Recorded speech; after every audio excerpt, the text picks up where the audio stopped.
വെച്ചു, പകുതി എന്നിട്ട് അവിടെ വെച്ചു. അത്രയ്ക്ക് എനിക്ക് ഇഷ്ടപ്പെടാത്തൊരു ഫുഡായിരുന്നു. ഞങ്ങൾക്ക് 400 സംതിങ് ആണ് ബില്ലായിട്ടുണ്ടായിരുന്നത്. ഇവിടെ കയറണ്ടായിരുന്നെന്ന് പിന്നീടാണ് ചിന്തിച്ചിട്ടുണ്ടായിരുന്നത്. കാരണം നമുക്ക് ഒരുപാട് ഫുഡ് എക്സ്പ്ലോർ ചെയ്യുന്ന ഒരു സ്ഥലങ്ങളുണ്ടായിരുന്നു. അവിടെ ഒന്നും പോകാതെ ഇവിടെ ചുമ്മാ എക്സ്പ്ലോർ ചെയ്യാമെന്ന് പറഞ്ഞിട്ട് വന്നതാണ്. പക്ഷേ എന്തായാലും സംഗതി പാളിപ്പോയി. ഇനിയിപ്പോൾ മേലെ ഇവിടെ കയറത്തില്ല എന്നുള്ളൊരു ശപഥത്താലാണ് ഞാൻ എന്തായാലും അവിടെ നിന്ന് ഇറങ്ങിയിട്ടുണ്ടായിരുന്നത്. കാരണം നമുക്കത് ഒരു അക്സെപ്റ്റ് ചെയ്യാൻ ബുദ്ധിമുട്ടാണ്. കാരണം നമ്മൾ ഫുഡ് കഴിക്കുന്ന എന്തിനാണ്, നമുക്ക് ആ ആഹാരം എന്ന് പറയുമ്പോൾ ആസ്വദിച്ച് കഴിക്കാനുള്ളത്. ഇത് ഇങ്ങനെ അരച്ചരച്ച് അല്ലാതെ ഇഷ്ടപ്പെടാതെ ഇങ്ങനെ നമ്മൾ കഴിച്ചുകൊണ്ടിരിക്കുന്ന ഒരു അവസ്ഥയാണ് ഉണ്ടായത്. കൊണ്ട് തന്നതിൽ ഇത്രയും സാധനം ഞാൻ അവിടെ കഴിക്കാതെ വെച്ചു. ഇതിൻ്റെ ഒരു സ്മെല്ല് കാരണം നമുക്ക് അങ്ങോട്ട് ഫുഡ് ഇറക്കാനേ പറ്റുന്നുണ്ടായിരുന്നില്ല. ഏറ്റവും അവസാനം ഞാനൊരു ലൈം ജ്യൂസും മേടിച്ച് കുടിച്ചിട്ടാണ് അവിടെ നിന്ന് ഇറങ്ങിയത്. ലൈം ജ്യൂസും കൊള്ളത്തില്ലായിരുന്നു. അപ്പം ഞങ്ങൾ വീണ്ടും പരുന്തുംപാറയിലേക്ക് വന്നിട്ടുണ്ട്. ഇതാണ് ഇവിടുത്തെ ഒരു പ്രധാനപ്പെട്ട ഒരു റിസോർട്ട് എന്ന് പറയുന്നത്. റിസോർട്ടിൻ്റെ പേരോ കാര്യങ്ങളോ ഒന്നും എനിക്കറിയില്ല, ഡീറ്റെയിൽസ്. അപ്പോൾ അതൊന്നും നിങ്ങൾ ഡീറ്റെയിൽ ആയിട്ടൊന്ന് ചെക്ക് ചെയ്യണം. അതിൻ്റെ റിസോർട്ടും കാര്യങ്ങളുടെയൊക്കെ ഡീറ്റെയിൽസ് നിങ്ങൾക്ക് കിട്ടും.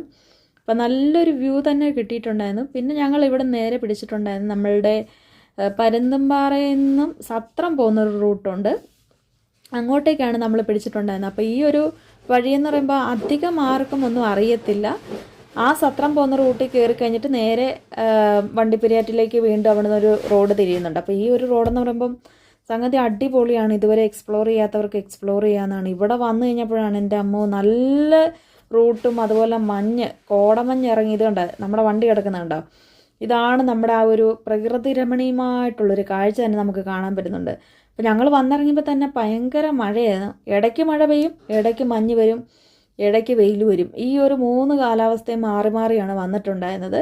നമുക്ക് ഫോട്ടോസ്, വീഡിയോസ്, നിങ്ങൾക്ക് വെഡ്ഡിങ്ങിൻ്റെ എന്തെങ്കിലുമൊക്കെ ഫോട്ടോഷൂട്ട് ഉണ്ടെങ്കിൽ ഇവിടെ വരികയാണെങ്കിൽ അടിപൊളിയായിട്ട് നിങ്ങൾക്ക് എടുത്തിട്ട് പോകാം. അത്ര നല്ലൊരു സ്പോട്ടാണ് ഈ ഒരു സ്പോട്ടെന്ന് പറയുന്നത്. നമ്മുടെ വണ്ടിയൊക്കെ ഇട്ടിട്ട് ഞാൻ കുറേ പ്രഹസനങ്ങളൊക്കെ അവിടെ നിന്ന് കാണിച്ചിട്ടുണ്ടായിരുന്നു. നല്ല രസമാണ് ഓടിയും ചാടിയൊക്കെ.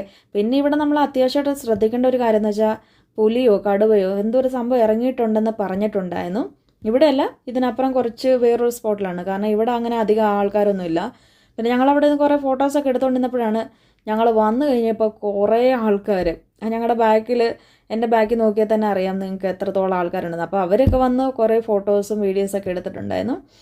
ആൻഡ് ഇവിടം കൊണ്ട് ഞങ്ങൾ നിർത്തുവാണ്. ഇതൊക്കെയാണ് എൻ്റെയും ഇവളുടെയും പ്രധാനപ്പെട്ട പരിപാടി എന്ന് പറയുന്നത്. പെരുന്തമ്പാറ കറങ്ങുക, നേരെ വീട്ടിൽ പോവുക, ഇതൊക്കെ തന്നെയാണ് നമ്മുടെ മെയിൻ പരിപാടി. അല്ലാതെ വേറെ എവിടെയും നമുക്ക് ലോങ് ആയിട്ടൊന്നും പോകാൻ വേണ്ടി പറ്റത്തില്ല. എനിക്ക് പോകാൻ പറ്റുമെങ്കിൽ അവളുടെ വീട്ടിൽ നിന്ന് അതിനുള്ളൊരു സമ്മതമൊന്നും അവരുടെ അമ്മയും അച്ഛനും കൊടുക്കത്തില്ല. അപ്പോൾ വീഡിയോ ഇഷ്ടപ്പെട്ട എല്ലാവരും ലൈക്ക് ചെയ്യണേ. എന്തായാലും നമുക്ക് അടുത്തൊരു വീഡിയോയിൽ കാണാം. അപ്പോൾ എല്ലാവർക്കും ഗുഡ് ബൈ.